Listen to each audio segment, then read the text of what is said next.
Hello everyone, this is Scarzig, and welcome back to this series that I guess I've called Budget Hero. We're going to play some more games today. Last time we played Lionar, Vitruvian, and Vanar, so I guess we'll go ahead and finish it up with Songhai, Magmar, and Abyssian. Let's play Abyssian first. This class is a little bit weird, because I think that their base cards are probably the weakest overall. Abyssian, because their mechanic is based around generating minions, cashing them in to get other effects, they need a lot more synergy, right? So you're going to need to get a few more cards before they start to become really useful. I think we can throw the Soul Shatter Pact for now, because I think we'll want that to come back to us a little bit later. We do see the double 2-drop opening. It does feel kind of bad to miss out on the Healing Mystic opening gambits, but I think that is going to be our best bet. I could also be really greedy and just open up with Shadow Watcher and then try to go for the Healing Mystics then. But I think double Healing Mystic will be correct. That way, if I need to trade them in, I can summon the Shadow Watcher on the turn that I want to make that trade.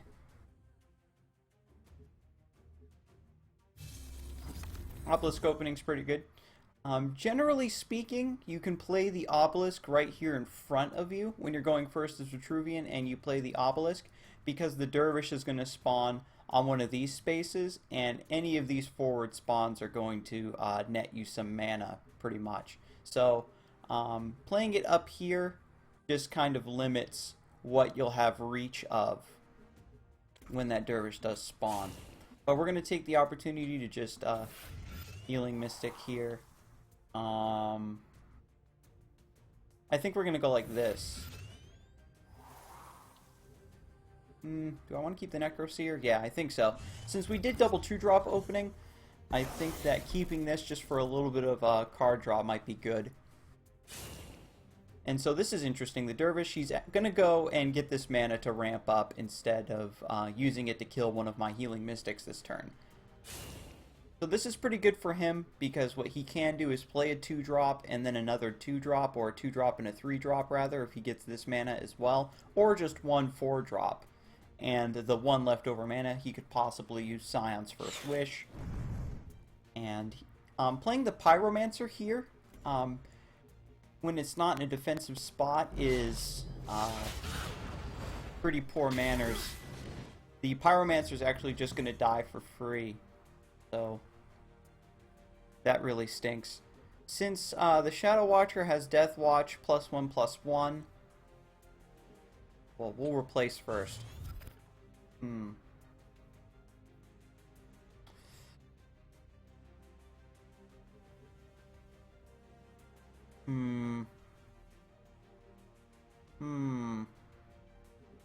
I feel like I could get away with developing the Shadow Watcher.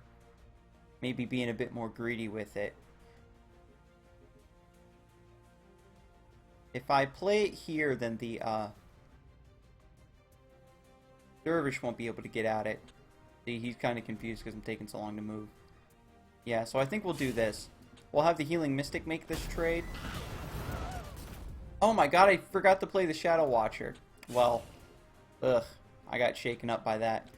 I guess we'll just take the opportunity to get this free damage on the Obelisk then. So the smart play would be the Dervish killing the Saber-Spine Tiger here.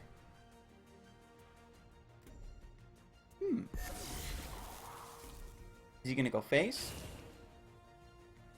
Since he has the artifact equipped, going face might actually be appropriate.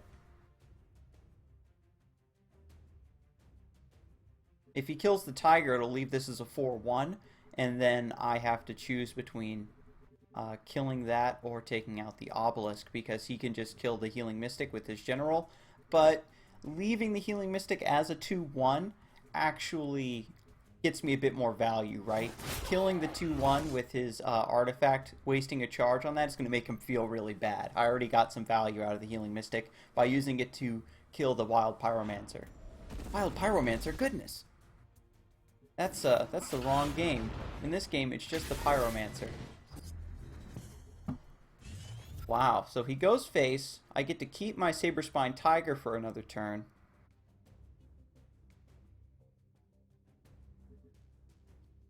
Hmm.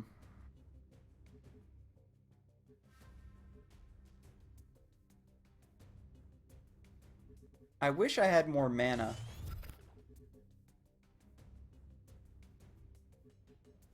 Four, five.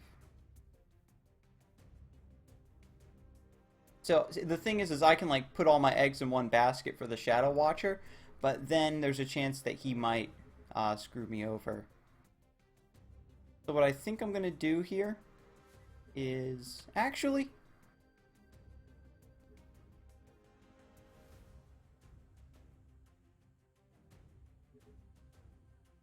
Yeah, why not? We will move up, summon the Shadow Watcher, kill this obelisk, trade in the Saber-Spine Tiger, then summon some Wraithlings.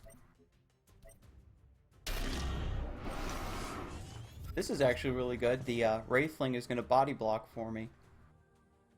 If the Dunecaster comes up to kill the Wraithling, then the Shadow Watcher gets stronger, or, you know, it blocks his general from hitting me with that artifact.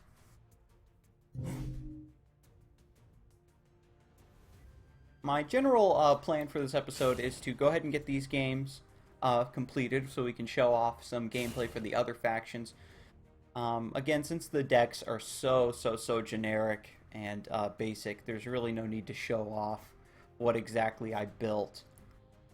But we'll go ahead and open these packs. I have all my gold saved up still from doing the solo challenges and various first win of the day bonuses that I've gotten and all that. Are you going to go face again?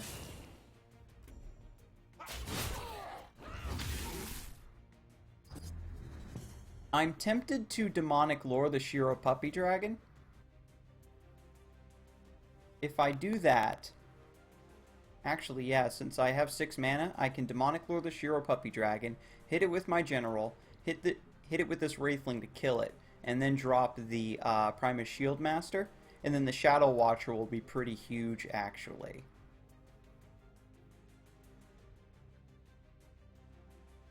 I think that that's what I want to do.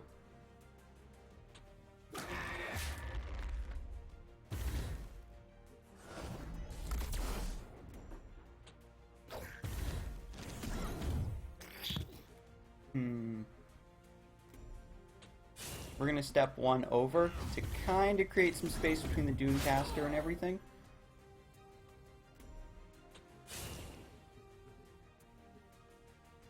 And then we will do this. That's not too shabby. The Necroseer still feels really slow, but because my hand is low, I think I do want to hold on to it because it'll put another body, another threat on the board for him to deal with. Oh, goodness. That's actually fine. He's going to one-shot this, and it will survive, but the Dunecaster... Oh, Entropic Decay! Oh my goodness, that's so rough. That's unfortunate. Entropic Decay is actually one of those cards you don't see too often. Yeah, so we'll just, I think we'll make this play. The Dunecaster doesn't have enough attack points to one-shot the Necroseer, so he might be forced to trade in the Iron Dervish to this. And if I do this, or let's develop the Veil Hunter, actually. I think that that's a slightly better threat, because what that'll do is if he trades in the Iron Dervish, then his general might want to step over to fight the Veil Hunter. Oh, Blind Scorch! This dude has all the draws. That's actually pretty good. The Blind Scorch is going to allow this Iron Dervish to trade in. That's fine by me. I'm going to have to use the Dark Transformation on the Starfire Scarab. That's a really good common card for Vitruvian, especially when you're starting out.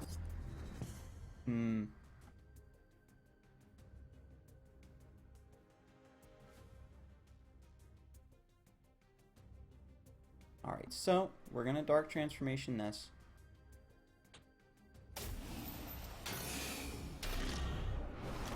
And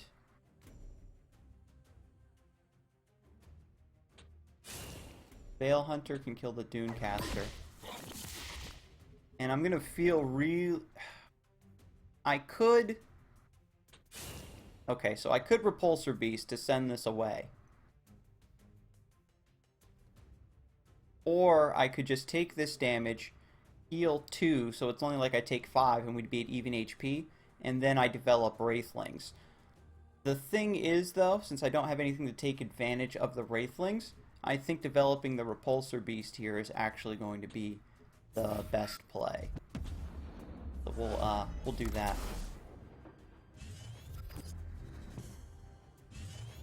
And this is pretty cool. If he decides that he wants to back off and start developing dervishes, or maybe wait for his hand to replenish a little bit, then I'll be able to develop Veil Hunters.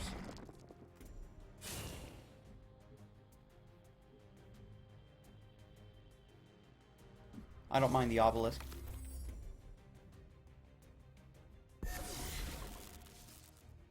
He should have actually summoned the Wind Strike down here in the corner away from my guys, because it has flying, and then he can just bring it into the fight whenever he wants. So, seeing the board state here, we're going to replace that. I don't want to use Dark Transformation on the Obelisk. That kind of feels really wonky to me. We can move the Veil Hunter up here into the corner.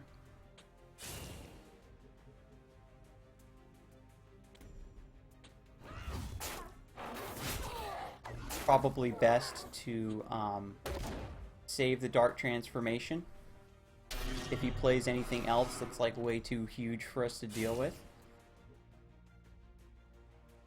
And then we'll play the Healing Mystic here. What this does is it keeps the Dervish from spawning on this spot, so that it has less chance of getting at the Veil Hunter. Do I want to trade in this Wraithling?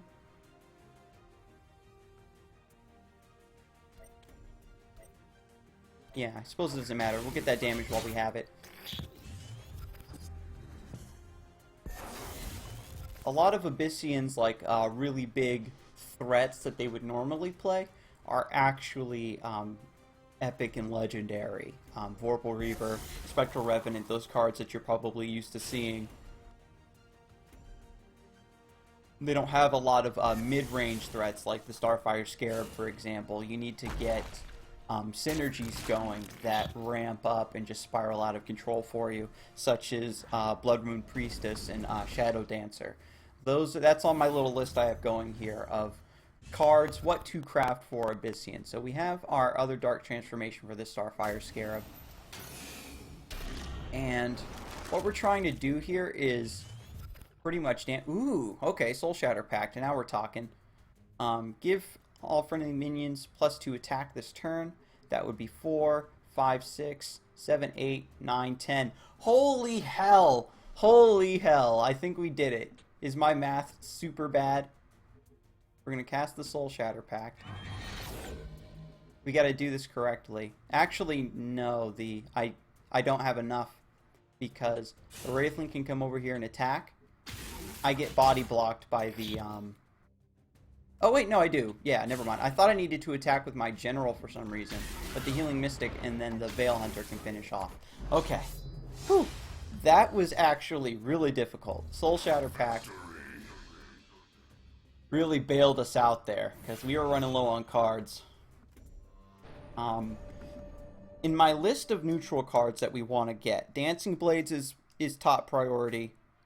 Primus Fist is kind of up there, but I do have Sojourner on the list. You typically, if you're looking for a neutral card that's card draw focused, you want to get like Spelljammer or something. But Sojourner costs a lot less spirit, and Yeah, it costs a lot less spirit, and it's less likely that it's going to get removed, and it's more likely because of, at lower ladders, people don't have as many answers for it, that you'll actually be able to draw quite a few cards off of it.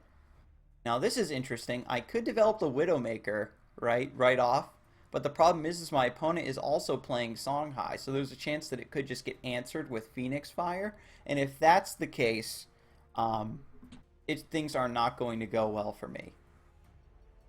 I could go Chakri Avatar Veil Hunter as well. Well, that's actually not a good idea, because the Chakri Avatar would be played in harm's way, and I don't have anything that could answer that.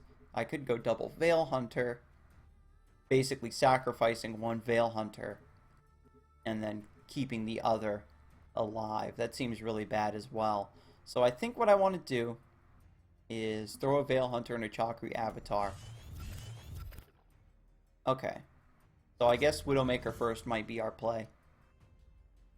We'll see what he does. Keeping the Chakri Avatar there and developing it naked probably also would have been good, and then it would have just waited over here in a corner or something as I slowly tried to build it up. But this gives us a weak opening, but we have a lot of strong upcoming turns.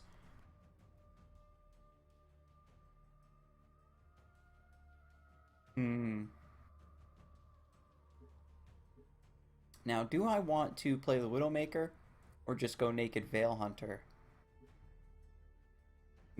I think we'll play the Widowmaker, simply because it's slightly harder to answer it. And if we can force a Phoenix Fire out of him, then good, I guess. Also gives us a chance to start poking at this artifact. The thing about this play is that Songhai has Phoenix Fire, like I've been saying, but they can just move 2 forward, play the Saberspine Tiger to trade. And that would be their whole turn. So that might be good for us in the long run as well, if he spends his whole turn taking this out. Alright, yeah, so there's the Phoenix Fire. He doesn't go 2-drop on mana and then Phoenix Fire, so that might have been a slight misplay on his part. We don't know if that's really what he wanted to do.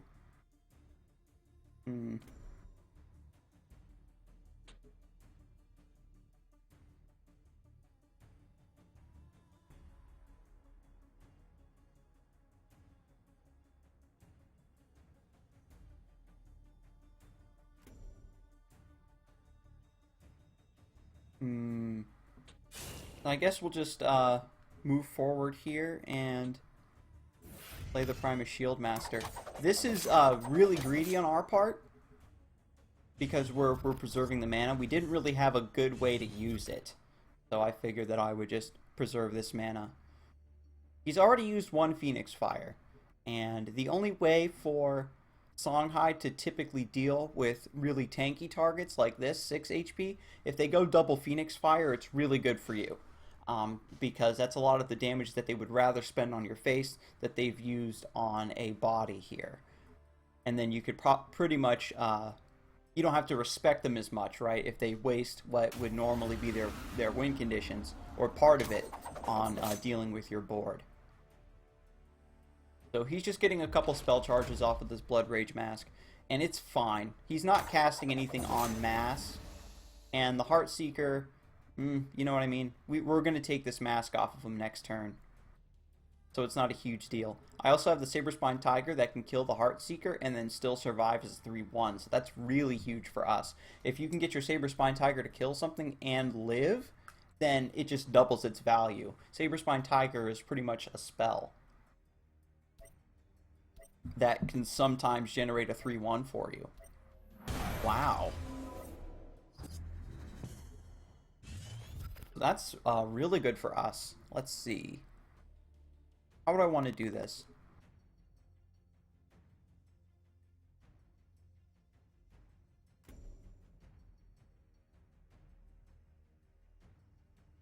I can move up here. Kill the Sunset Paragon. Go Chakri Avatar. Summon the Saberspine Tiger. So walk down and kill this Heartseeker. Then I've got 2 mana, so I think what I want to do is actually cast 2 spells.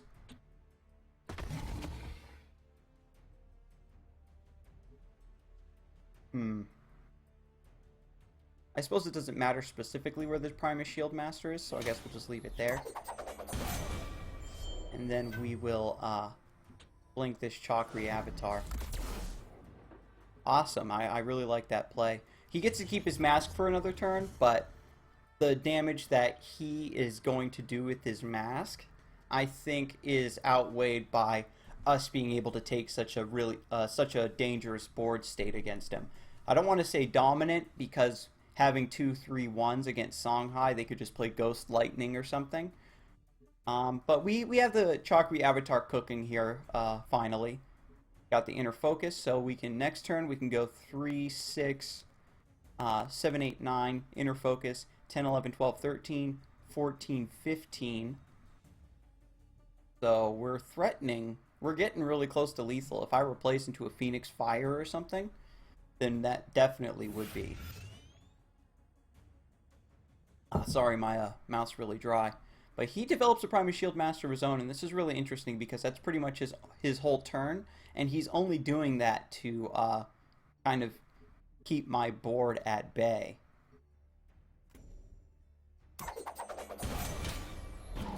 Cool, and the Primus Shield Master gets to trade anyway. So we'll throw away the Veil Hunter. Ooh, Ephemeral Shroud, that's really good for us.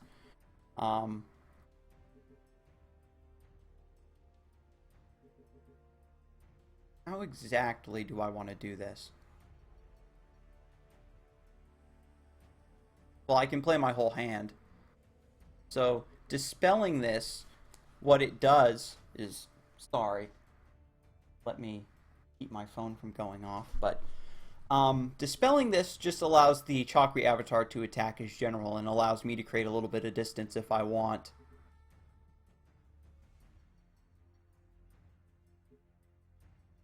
So, let's... Just figuring out where I want to place everything. Sorry. You kind of want to plan out your turns ahead of time. That's a big thing. If I play the Ephemeral Shroud... I guess I'll have to play it here. So that I can move my people.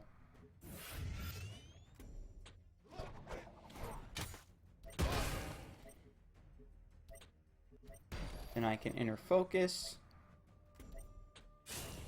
And then that allows the Chakri Avatar to actually survive that thing attacking again. Really good board state for us. We've managed to actually develop a lot of minions. Typically, Songhai doesn't play, right, a board game like this. They tend to just do their own really strong battle plans because they have a lot of spell and burst synergies. Pardon me.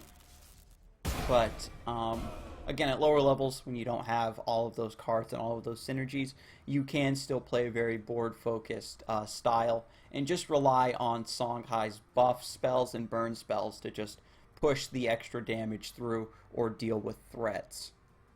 For Songhai, what's on my list for them? You generally want to get Onyx Bear Seal. That's one of their best answers for threats, like I said. If you're spending Phoenix Fires and whatnot to deal with really strong or really, tanky, threatening units, then you're really gimping yourself in the long run.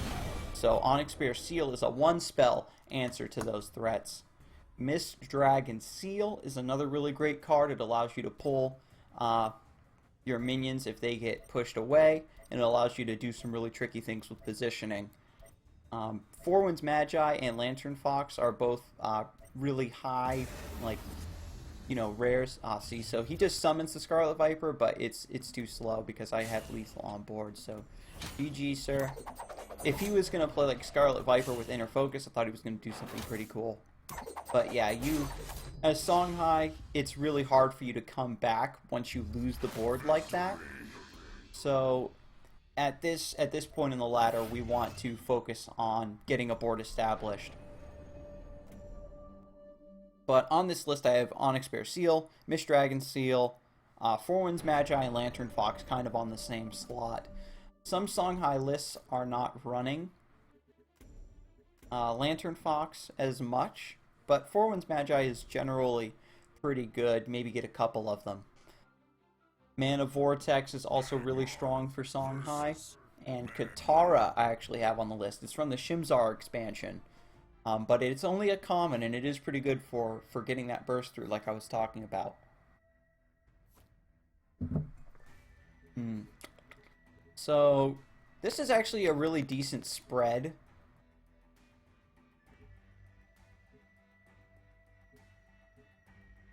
I actually really like this because I can move forward into Phalanxar. Generally speaking, my opponent's probably not going to have anything to deal with it, and then I can buff it with the Primordial Gazer and get some shenanigans going. So I think that that is the best bet for us. Let's hope this Phalanxar survives. Also, I have Natural Selection, and because whatever he summons is going to be weaker than Phalanxar, most likely. Oh, he summons one of his own. Right, I can still Natural Selection his Phalanxar. Okay, that's rude.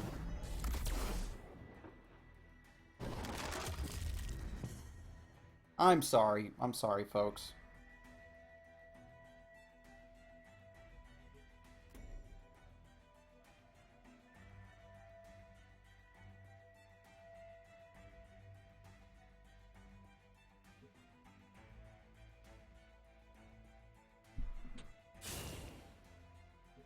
But, let's see. I don't want to take this 6 damage to the face. So we're just going to Natural Selection this thing and go from there. What I should have done is actually move down and maybe summon my... Well, I can't summon a 2-drop because it would mess up my Natural Selection play. So I think that this is the best bet, just to kind of block him from... Controlling the center of the board is really important. And we have really strong turns following up. But just one second about this. I gotta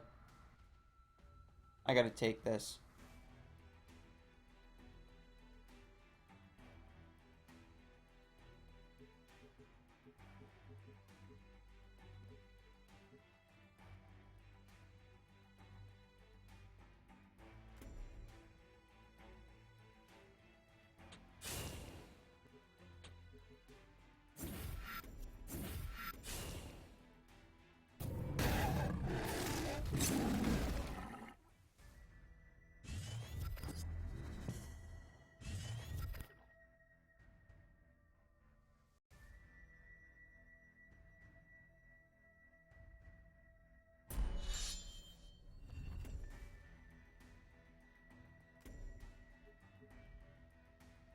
Alright, really sorry about that. But that's the first time I've actually been forced to take a phone call while I'm recording, so I suppose that's a bit of a plus. Ooh, so he's got the Adamantite Claws developed here, so he's just going to try to run us down. Fortunately, we can run away with the Veil Hunter.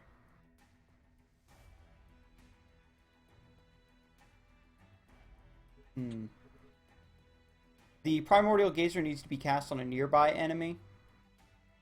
So what I'm going to do is actually summon the Primordial Gazer here to buff the Veil Hunter. And then summon the Rock Pulverizer here. So then I can just run back. And that way he can step forward, but then the Rock Pulverizer stops him. Alright, cool. I like this play. He could potentially use Natural Selection on the Rock Pulverizer and then just hit me again. And that always feels bad when you take 2 hits of Adamantite Claws to the face.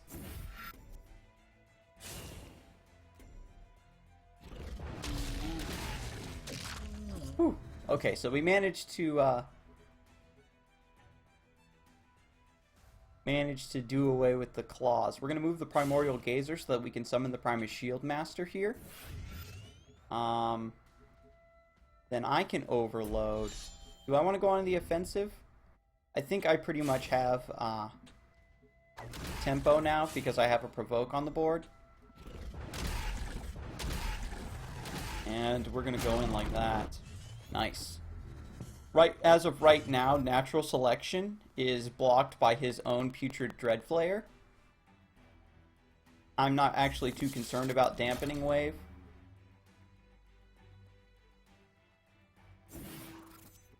It'll allow him to clear this and still keep his minion, but it's kind of whatever. Let's see. I have the Saberspine Tiger in hand, so I still have 3, 6, 9. I do have lethal. Yeah, so the Primus Fist did its job. It was just the right amount of buying us time. Magmar matches are always really volatile like that because of Adamantite Claws. It's a huge win condition for them, especially in lower ranks. When you don't have a lot of cards, Adamantite Claws is absolutely nuts. It gives you, what is it, +4? It's absolutely nuts. It gives you +4. Way back in the day, Adamantite Claws used to give you +6. And you would play Adamantite Claws, hit your opponent in the face for 8 damage, and then if they ran away and played a unit to body block for them like I just did, you remove the unit and then hit them again, that's 16 damage, and like they just they can't come back from it. So we played the other 3 factions aside from the one that we played today. I did the daily challenge, but I guess it reset. Anyway, let's go ahead and get these orbs opened.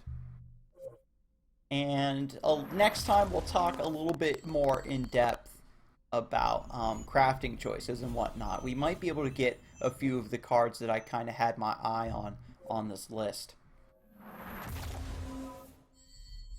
Ooh, 3 rares. Okay, cool.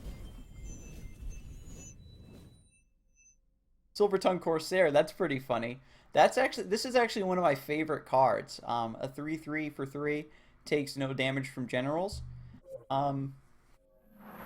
It used to be really unique back in the day, but there's a few cards nowadays that like kind of step on its toes, like after they change Scion's Second Wish, and ooh, 2 epics. So this will give us a lot of really good spirit for crafting, because Iridium Scale and Flash Replication, or whatever it's called, Replication, aren't too useful to us for our Fractal Replication. That's what it's called. So Golden Justicar, yeah. So this is really, really good amounts of spirit for us. So we should be able to craft a lot of those necessary cards that I was talking about. Ooh, Legendary.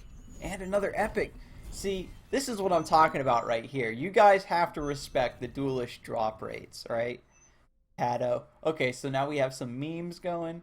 We'll probably disenchant him, unfortunately, just because that's so much free spirit. Another Epic. And a Prismatic Rare. We could probably disenchant this for a bunch of extra spirit, so this is really good. If you're only focusing on building 1 or 2 decks, which is typically what a new player is going to be doing, the spirit that I'm getting right here... Ooh, Dancing Blades. That was on my list. Young Silithar was on my list. And Metamorphosis, which used to be like a staple Magmar card, but you don't really see it nowadays. So I actually might hold on to this to see if it comes back into the meta. But if you're only working on 1 or 2 decks, then the amount of spare spirit that you're going to get from just opening packs naturally is more than enough to make something really viable and competitive. We're going to be making marginal increments to all 6 decks to show you exactly how far you can get just by making small tweaks here and there and getting those really powerful cards, such as Dancing Blades. We can get a full set of him, and because Dancing Blades is neutral, we're just going to throw that into all of our decks. It's a really strong card, and it functions a bit like Necroseer because it comes in, it deals 3 damage, so it's almost like it plays a spell for you. It plays a Phoenix Fire and kills something, so it's like you're getting another card out of it right away. And it's as a 4/6, it'll last a bit longer than Necroseer does at a 5/4. So that's enough rambling. This episode's gone on for about 35 minutes, so we are going to cut it here, and I will see you next time for Budget Hero. Have a good one.